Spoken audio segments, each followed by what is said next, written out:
Hi, this is Coach Schuman here for the Success for Life podcast. Now flying up the iTunes charts. We were in the top 100 overall, all podcasts in U.S. This past week. We had climbed as high in the business section of top 3 in the country. Today, I have a tremendous guest on here, Kevin Koskella, who's going to talk to you about something unique in our business space. Obviously, myself as a coach and an athlete, working with football players all the time in my business, this is something sports-wise that's going to be always dear to my heart with respect to business. So I'm glad to have on Kevin. So Kevin, welcome to the Success for Life podcast. Thanks, David. Good to be here, and congrats on the top 100 podcast. That's awesome. Yeah, it's been quite interesting. We're trying to figure out how to go about monetizing it quickly because it happens so fast, and making sure we get support for the podcast so we continue to bring on great guests like yourself and continue to do more great things. So I find tell everybody a little bit about your background, because I find what you do incredibly fascinating. Oh yeah, for sure. So I grew up a swimmer, and I started out with just swimming laps in my neighborhood pool. And it got to the point where I was spending a lot of time in the water. And my mom actually started offering myself and my sister 1 penny for every lap that we could do in the community pool. So then I just ended up spending like a huge amount of time in the water because I really like money. And then it got to the point where she said, I can't afford to have you guys swimming all these laps anymore, so I'm going to put you on a swim team. So I started swimming at about 8 years old. I started competing and went to swim meets and all that growing up. And that was pretty much my life from age 8 to 17, and did nothing but swimming. And then swam in college competitively at a Division II school, and graduated, started doing some open water swimming, some triathlons, things like that. And I was always working corporate jobs, and it wasn't really a good fit for me. I didn't like it. There was a lot of things I didn't like. I didn't like having a boss. I didn't like having to go into an office every day. And so eventually I started coaching swimming like on the side. And I was coaching adults, mostly adults that were looking to either get in shape, or to actually do a triathlon. So I started kind of researching, like, how should I coach these adults that are doing triathlons? And there's very specific techniques that work really well for distance swimming and triathlon. So I put together some clinics. I started having success with a lot of different range of swimmers, like anything from a total beginner to a more advanced level, like even some professional triathletes, based on some of the techniques that I was teaching. And then I started a website, tryswimcoach.com. And the idea was, there's a lot of people in my local area here in California that need my help. I'm imagining there's a lot of people all over the world that could use this. So I put some workouts online, and I put it on my website, and people could actually buy a package of workouts on my site, and they could download it and use it to train for a triathlon. And so that started out as something that I thought, maybe I'll make a little side income from this. And then over the course of time, I turned that into an ebook, and then I turned it into a video, and it started to become a full-time business, because there were enough people around the world that needed my services and needed the coaching and the workouts and everything that I could make a living doing this. So then eventually I created a membership site where people can join the site, and then they can get everything. So they can get the workout plans, they can get the videos to teach them better stroke technique, and even like they can send in their video. The coaches on my staff can critique it. And so that's what we're doing now. And it's like an annual plan where they can come in and do as long as they want, and then they can take the off season off and then come back the next year. Very cool. Now, what platform did you build your membership login from? It's on WordPress. Yeah. Okay, cool. Yeah, very cool. Very cool. So you started out as someone who loved the sport of swimming, or I should say liked it a lot, right? Enjoyment. Right. Your parents got you into it. How important were your parents in helping you to really enjoy that actual sport? Oh, I love that question, because I think that there's a lot of parents out there that they push really hard on their kids. They really like push them into certain sports because maybe either they did that sport and they want their kid to succeed in it, or they didn't do sports and they want to live vicariously through their kids. Right. And my parents weren't like that at all. And I think if they were, I would have quit really early on. If there was any push from them and wanting me to do something in swimming, it was always 100% up to me. There was never any pressure to keep swimming, to keep competing, or to go to swim meets or to do anything. It was always up to me. And I think that was the key to me being excited about swimming and actually continuing to do it over the years, because it was all self-driven. It was the intrinsic motivation is what I kind of lived off of, instead of having other people decide or to push me in. Even just coaching itself, like I always thrived under coaches that were sort of more laissez-faire, hands-off, that would give good, solid advice and workouts and everything, but didn't, jump up and down and didn't like hammer me to get the next workout done or whatever it was. And so, so that's really it. I think parents are a super important influence on kids when it comes to any of these sports. How and I think that obviously there's a lot to cover on this, but that intrinsic motivation that you had, how do you feel a good parent handling someone like yourself with talent in that area can help guide you in the right way, where you enjoyed it like you did, but didn't feel the pressure of performing? Yeah, so I think that word guide is the key. It's like, instead of being your coach, they can kind of be more your guide. So I think, again, the hands-off approach and being available, but not being pushy. So, like my parents were always available to take me to swim meets and to take me to swim practice every day and to pick me up and all that. And and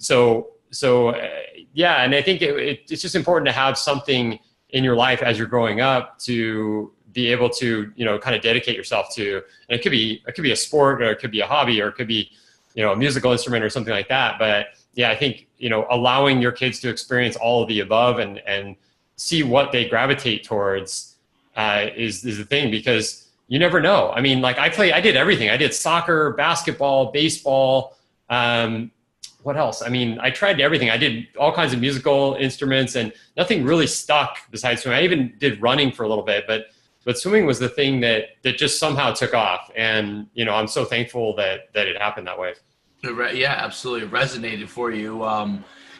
Now I find this fascinating. 4,823 athletes and counting that have come through your program. First of all, I mean, it's kudos to the fact that, you found an area that could really help, triathletes and swimmers with, especially long distance swimmers. How important was being able to find your own niche in the swim space, right? Because anyone could be anyone who knows swimming, probably it's a natural inclination to maybe want to be a swim coach or a youth coach, or I don't know what they call it in swimming, but it's a version of AAU swimming or Junior Olympics, I guess, yeah. Right? What made you choose that niche, and then what made so many of those athletes really begin to trust you? Yeah, another great question. So I started I had never coached anybody in my life until I mentioned that I was starting to teach swim lessons. And this was after I had done some corporate work, and I was really not a name at all. I mean, nobody knew who I was. So there is a little bit of, I'd say it's a mental hurdle that you have to get over with, like, who am I? Like, I'm not an expert, but the way it kind of worked is that I basically got lucky with the people that were coming to me for my swim lessons. They just happened to be triathletes. And I just did some research online, and I found that there just wasn't much there available online for triathletes that were looking for better swimming. So I just kept on researching and trying to find different competitors. And there were people doing things for sure, but I felt like I had a unique take that was just focused on triathletes. There was a lot of like distance swimming help and people that did kind of all the above. Like, I'm a swim coach, I can help you get faster. And I didn't want to try to compete with any of those. So I thought, why not just try this swim for triathlon niche? And it worked out really well. I started with writing articles because there's a lot of websites out there that they're not actually selling a product, but they may be doing ads or some other kind of monetization, and they need content. So I started just writing articles about swimming, about different types of coaching and different, anything related to triathlon swimming. And I would offer them to various sites that had some traffic. And a lot of them would say, yeah, like, I'll take it. I need articles. So, and the article would just have a link back to my site. So that's how I started building it. And like slowly, I mean, it's not overnight because these articles, some of them, you know, they take a while to really get traction, but eventually I'm starting to get links from all these different websites that have traffic, and then my traffic starts to build. And so that was working right off the bat, like somewhat. So I started seeing people coming to my site that I didn't know, like I didn't personally know. And I'm like, oh, that's cool. So it's working in some way. That's amazing. I believe that, you know, especially as a small business owner, which you end up becoming, right? But by de facto, when it's doing something you love, finding something you're passionate about, and then finding a niche within that passion that you have. So swimming is the initial, you know, passion. And then, you know, just to go out and say you're a swim coach, that curve to become wildly successful would be a lot longer than once you realize the opportunity with those triathletes coming to you. And now, you know, you become an expert, right? And from that standpoint, I think it's really interesting. And I think you have some, so from an article standpoint, I think that's, you know, one of the greatest ways to become an expert. And you have your whole transform your swimming program. Tell me if I'm a swimmer trying to, you know, I'm a triathlete and I want to start adding swimming to my forte, and that's probably, like we talked about in the pre-part, that's probably the biggest weakness of most triathletes, right? What are a few things that a triathlete can do to improve their swimming technique in that long distance swimming? Yeah, it's definitely the hardest for most people that do triathlons, because most people are coming into the sport as an adult. Like, there's not a lot of kids that do triathlon. So they come in as oftentimes a runner or a cyclist, and they need to add the swimming. They need to start working on swimming. And so that's why it becomes the most difficult leg of the triathlon, even though the other legs are a lot longer. It's just that we're not used to being in water as humans. So that part just becomes like, it could break you. You're not gonna win the race by being an awesome swimmer, but it could definitely hurt your race, and it could make it a lot less fun when you're out of shape and you're not used to swimming. So yeah, the starting point that I use is, the first thing is to start to get balance in the water, because we're not naturally balanced in the water. Nobody is like born balanced in the water. So the way you do that is you just start with some really basic drills. And the first thing, it depends on what level you are, because if you're a total beginner, I actually would want you to put on some fins and just kick across the pool. And that's what we start with, really, really basic. And then even doing things like, you know, like when you're the kids, they always have the blowing bubbles. And the reason they do that is that it's awkward, and it feels abnormal for a lot of people to have their face in water, submerged in water. So by blowing bubbles, it gets you used to the idea that it's normal, like your brain can accept that it's normal to have your face submerged in water. So then you get over that fear that you may have of deep water. And then you go from blowing bubbles to going down to the bottom of the pool and spending a few seconds there. And then it sort of just gets you used to being in water and being in deep water. And then your brain is trained to not think that by putting your face in and looking down at 8 feet or 10 feet or something that you're going to fall. Because that's a lot of people's fear and it's totally a normal, natural fear, but you look down and your brain instantly goes, I'm going to fall. So you kind of brace. And so if it's a beginner like that, then I would start with those basic drills, even as an adult. But if somebody's already swimming and they're over those fears and everything, and they just need a lot of help to get through like a 500 meter or let's say a 1 mile swim, then I would start with the balance drills, like kicking on your side. So just having your arm out and then just kicking, and then we can start working on body position. So that's one thing that most people don't have. Most people are taught to swim with their arms and their legs. So when you do that, you're using a ton of energy. You're just spinning, you're basically spinning wheels. And you're not able to, when you're swimming along, you're not able to conserve that energy that you'll need, especially in a triathlon. So we teach the using your hips. So that's like the next level. So we start with the basic balance drills, get people sort of balanced in the water, get the body position, and then we move on to learning how to rotate hips. That's really interesting. And I read a book. I would say I skimmed it very quickly, but I read about total immersion swimming. Have you ever heard of that? Oh, absolutely. Yeah. I learned a lot from them early on, especially because when I was a competitive swimmer, I was a sprinter, just like most kids are. And I had to reteach myself how to swim. So hold on a second.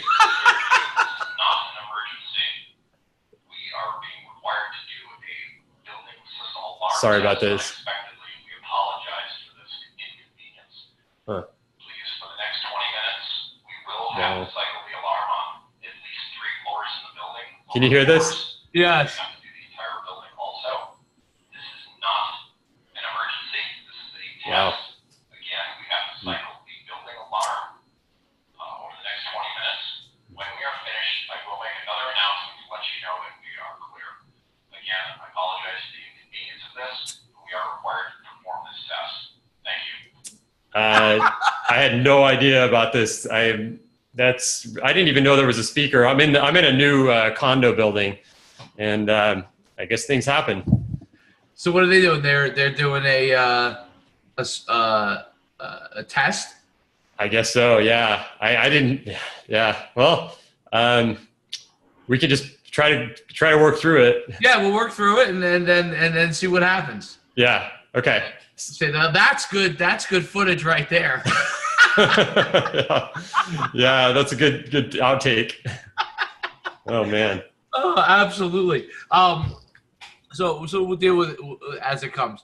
I think that part is interesting. Like, so when you talk about just on a technique level, just the things like from the hip standpoint, and when people start to learn how to utilize that, and we don't have to dive into depth, but sorry, you had asked about total immersion swimming. Yeah, so I really like their stuff, and I think they provide a good framework for body position and stroke technique. And I think it's also lacking a little bit. And the way I kind of design our program, it incorporates some of the same aspects that total immersion has.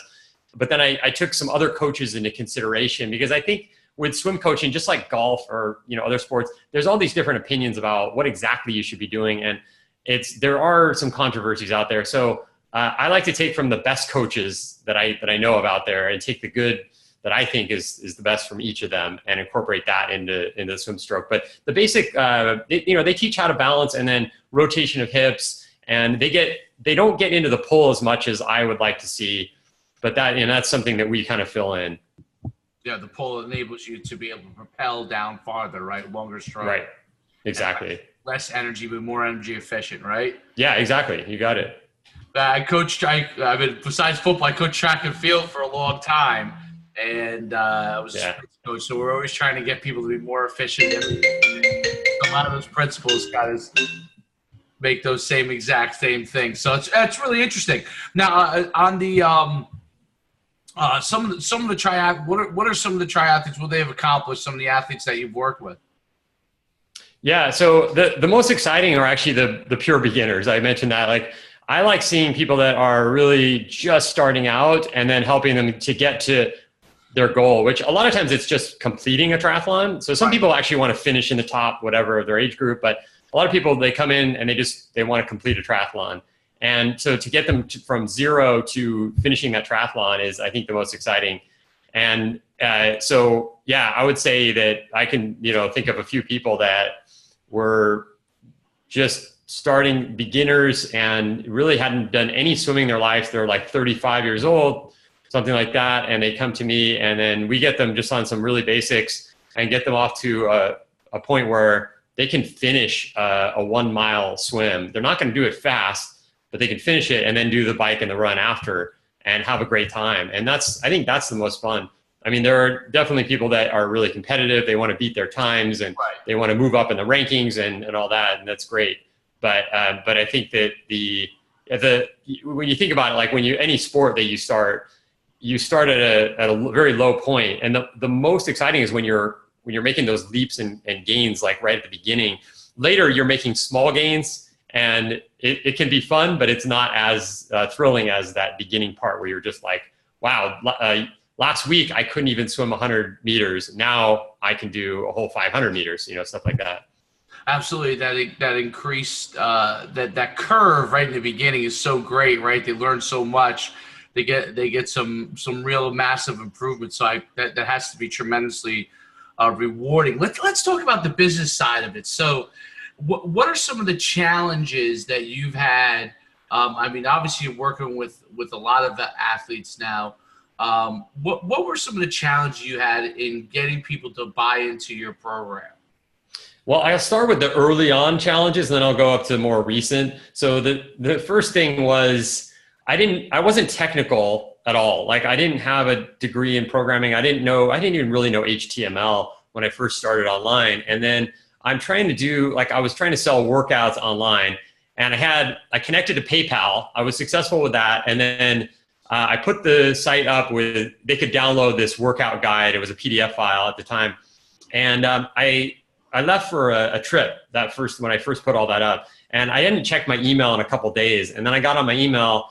I didn't even think that anyone was going to buy it because I didn't even know what my traffic was or anything like that. And I had a sale, but the guy couldn't download the guide. So he was sending me like 3 or 4 emails, like angry, saying like, "Oh, you took my money," and it was like $15 or something. Right. But it was pretty, like, I was like, I don't know about this. So I worked through that, ended up fixing that problem. But here comes the alarm. Sorry. The fire alarm for just a few minutes for the city inspector. Again, we apologize for this. Hopefully we will not have to do the entire building, but we will do several floors. As soon as we're done with this test, we will make an all-clear announcement. Thank you. All right. So anyway, the beginning part was a little rough. I fixed those issues. I figured this stuff out. I had people that I hired on my team that helped me. And then, each step of the way, I think, presents another challenge. Like, then I created an ebook, which was, I had to create the thing on PDF, had to get it designed, all these things, and then finally get it up there on my site so people can buy it and download it and everything. So all those little technical things, like, I think each presented a challenge. And then I went from that to creating a DVD, because I needed to put things on video. It's swimming, so you can't just learn it by reading and looking at pictures. So I created a DVD. And then I started shipping that. So of course, there's always issues with shipping, but I ended up outsourcing all that to a company that did a great job, and they were able to ship, like, as soon as an order would come into the website, it would go right to them. They would ship it out, and I wouldn't even have to touch the product. So these things are, there's always challenges being presented all along the way. And I think the biggest one in this business was that there was a time when, so DVDs were really popular for a while, and then they started to decline in popularity, and people were switching to all kinds of different things. So, and this is around 2010, I thought I need to do a membership site and put the videos in the membership area so that they can access videos just by logging in. And I thought, this is so much better than what I was doing before with just sending out DVDs. And it would connect people, it would connect them to me. It's like a way better system. The problem was a lot of people in my audience weren't ready for membership sites. Most of them didn't even know what that was. So they would actually buy the membership on my site, and then they would send me an email immediately saying, hey, you didn't ask for my shipping information. What's going on?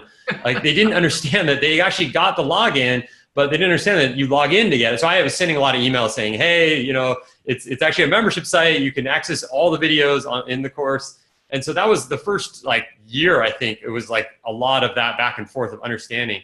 Eventually that became really common to be signing up for something and then have a login, and then you log in and then you get all your materials there. So, but yeah, I think that was the bigger challenge. And I think that's it. I think the more recent challenge is that people can get their videos reviewed online. So it's a lot of people, they'll just take their videos on an iPhone or something, And that's good enough for us. Like if we can get an iPhone video, we'll, you know, I have a coaching staff and I myself, and we'll do the review. We'll tell you what to work on and everything. But I think a lot of people think that it's a lot harder than it is. Like they're like, oh, I don't have a camera that goes underwater or anything. And it's like, yeah, we don't need that. But you know, those things are kind of being worked out as time goes by. Well, that's interesting. Yeah. So I guess like almost like I guess would be, well, it wouldn't be GoPros because they wouldn't be filming where they were, but I guess something that can go with them, that can film their strokes, or somebody that goes along with them. Yeah.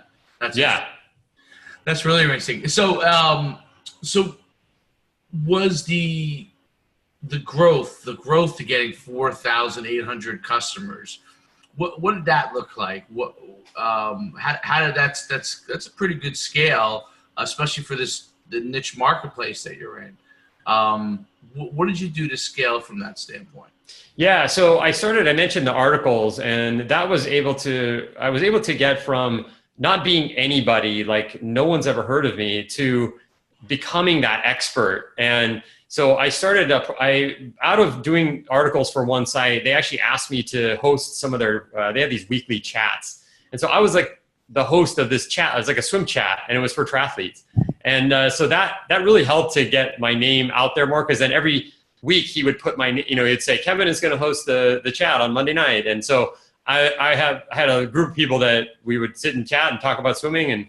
And so those kind of things really helped. And then shortly after that, I discovered Google AdWords. And when I started, Google AdWords weren't that expensive. So I started paying for people to subscribe to my newsletter. So I would send out a newsletter like every week or so, and then I would have an offer to buy. And so I started just basically paying for newsletter subscribers. And that started off as something that was really easy, because I don't know what I was paying, 5 or 10 cents, and adding them to my newsletter list. And then it just kind of grew from there. And it was, you know, at the time I was doing the SEO from doing articles, and then AdWords, you know, getting out to Google and finding people that were searching triathlon related terms. And that worked great for a while. And then Google became a lot harder to buy ads with, because suddenly it was like 10 cents went to 50 cents, went to, you know, $1 within a couple of years. And I just couldn't afford it. It just didn't make any sense for me to pay $1 a click, or or even $1 an opt-in would be a little bit tough. So I had to switch. I had to make a transition. And so I switched over to Facebook, and I started with just doing Facebook ads, and I created a page, and so people could follow me on the page. And so I focused on building up the page. So I had a good group of triathletes that were following the page. And then I started doing, you know, a lot more ads. And it was a little bit different, because Facebook with Google, you know, people are searching to buy something to help with their problem. With Facebook, nobody is searching to buy anything. So it's a much more hand-holding kind of a sale on Facebook, where you have to realize that people are going on Facebook to see what their friends are doing. And if they see something cool and interesting, they might click on it, but they're not looking to buy into a swim program. As much as they may be some dedicated triathlete that wants to improve, they still are not looking to buy. So you need to offer something that's free and is very attractive. So I created a mini course that it's like a mini swim course. So they get a series of 3 emails that goes over some basics, and they have videos so they can follow along and practice that. And then at the end of that, they get an offer to join the full course. So that's worked pretty well over the years. There's been some changes with Facebook ads, and we've kind of had to adjust along the way. But really, I'm pretty happy with Facebook and how well the ads have done, because we can really target down to our exact niche. That's really interesting. It's funny because when I started Facebook Google advertising, I want to say 2006, when I started running I run football camps and showcases and all. And I own that marketplace. I just completely was crushing it. You know, it was like you said, 5 and 10 cents, like, and you know, you could just keep spending because it was really returning. Yeah. And then around 2011 or 12, maybe it was around that time period, it started to really get pretty expensive. And then it really, you weren't getting the same return, so you were spending an insane amount of money, getting like a fifth of the returns on it, which and we just switched over to Facebook ads in the last couple of years, and I do some consulting on that side of the business, and I found the same exact thing, that it's different. It's different. Takes some learning curve, but once you figure out the right way to handle it, it's very, you can target your niche.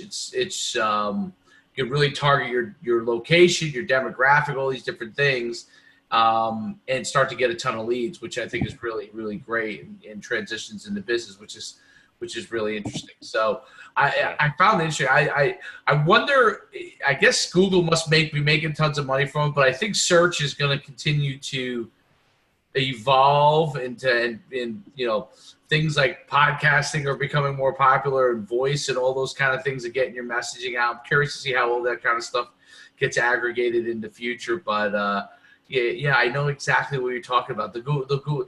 It's funny how you have to continue to find the marketplace that gets you the most bang for your buck. Yeah. Believe it or not, there was one, and they got rid of it. I don't know if you remember this. I don't know if you were doing it then.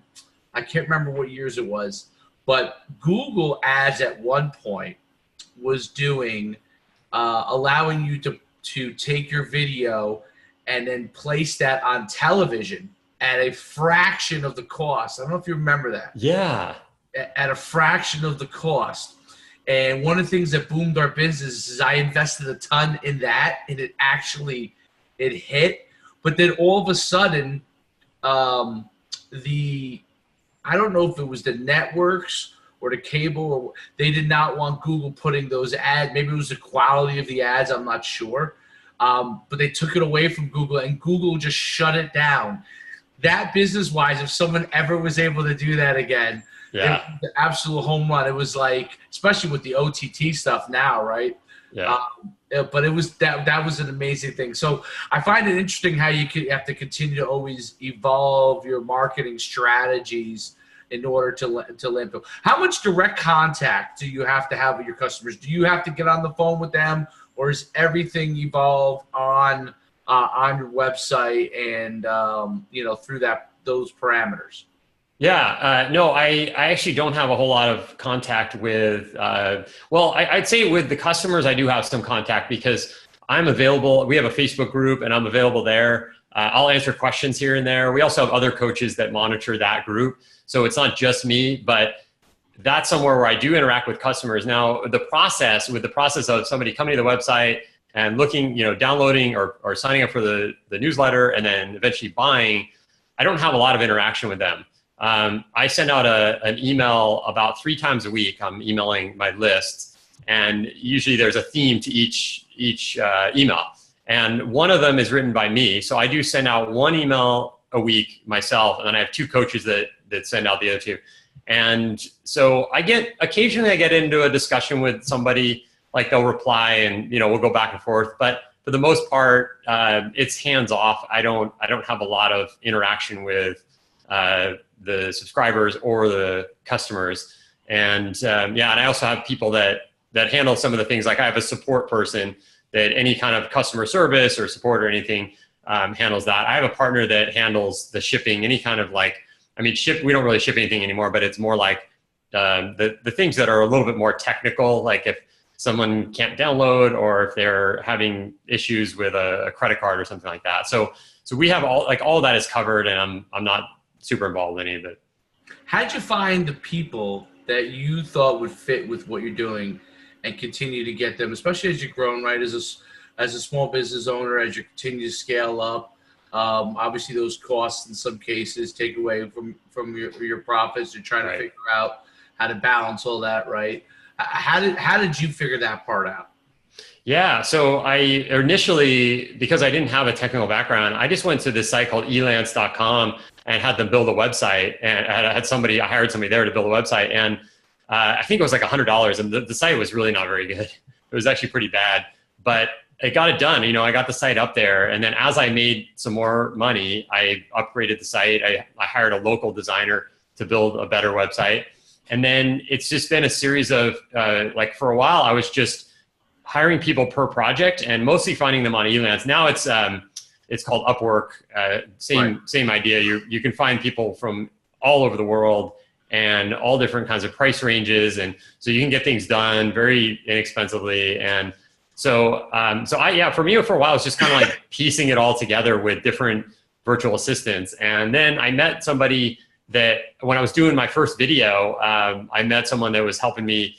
Actually, it wasn't my video. It was, I was helping with another swimming video, and I met the videographer, and he's also a triathlete and he's also a business guy. And I'm like, would you be interested in helping me with some video? And he's like, oh yeah, for sure. So he actually helped me create a DVD, and then we went on to become partners. So now he's a partner in the business, and he's very technical. He can do video editing, he can do design, and he can also help with marketing. So it's like a really good fit between the two of us. So that solved some of my problems of having to constantly be finding people to do all these things. And then I had a girl that was working for me in the Philippines as my support person, and she's just stayed on. She's been great. She's very people oriented. So she handles all the support with both with the subscribers, prospects, and customers. That's fantastic. I think that's really interesting. That's the most difficult part for. There you go.